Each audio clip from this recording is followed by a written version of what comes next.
In this tutorial, we're going to go over the basics of animation inside of Maya. We're going to do so by making the propeller on the top of the rocket rotate. I'm going to select the geometry, and I'm going to make sure that my playback head down at the bottom here is against frame 1. And I can do so by clicking and dragging inside that numerical bar. You'll see a little gray bar with numbers over it. Or I can click on the rewind button at the far right hand side of the timeline. I'll click on that. I am at frame 1. Now in order to introduce keyframes, we want to make sure that in the lower right hand corner, the icon just to the left of the little orange man that's running right there, I'm going to click on that so the background is blue. Now I'm going to go to the channel box. So I'll click on my channel box or hit Control A. Now I want this to rotate on the y-axis, a green axis pointing out from it. So I'm going to keyframe that axis. I'm going to right click on Rotate Y and choose Key Selected. I'll see a red bar next to the Y in the channel box, the Rotate Y, and on the timeline at frame 1 there is a red bar as well. I want this to rotate 360 degrees.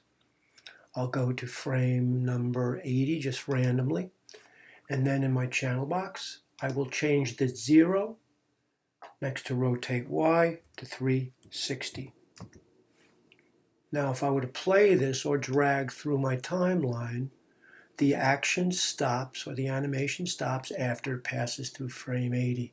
And I'd like this to rotate for the duration of the time of my animation. Right now it's set for 250 frames.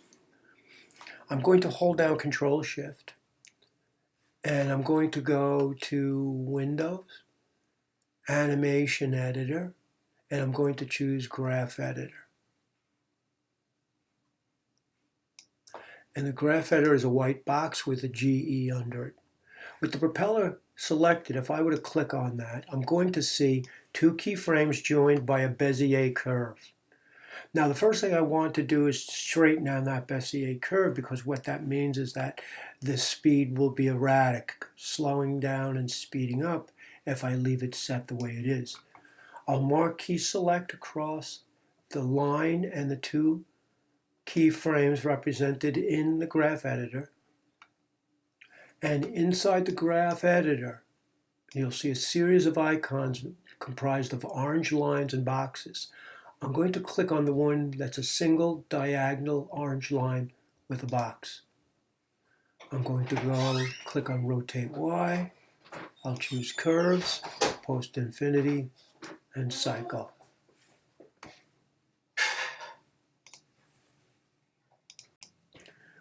In the timeline, if I have an element selected that's been animated, I can adjust, delete, and move keyframes in the timeline by holding the Shift key.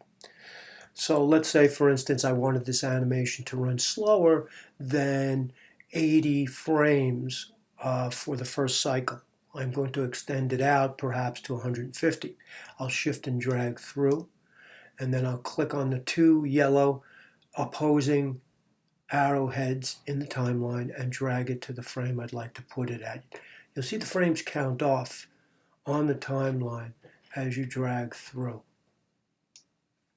If I wanted to, I could shift and drag through both of them, and with the middle triangles or arrows I could move the whole animation, meaning that if I was to drag through here now, it won't begin until frame 50. If for any reason I have a keyframe I want to get rid of, I can shift and drag through, right click, and there's the option to delete. And there are the basics for the animation process we'll be using for our rocket.